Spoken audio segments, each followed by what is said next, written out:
একবার খরা পড়েছিল, সব হাঙর মরতে বসেছিল। তখন টিয়া সবাইকে বাঁচানোর চিন্তা করলো। টিয়া একটা কুঠুরি নিয়ে গর্ত খুঁড়তে লাগলো আর একটা বড় পুকুর বানালো।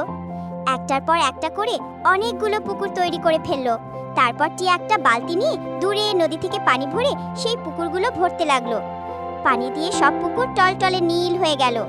এরপর টিয়া সব হাঙরগুলোকে এক এক করে তুলে এনে পুকুরে ছেড়ে দিল। সব হাঙরে প্রাণ বেঁচে গেল।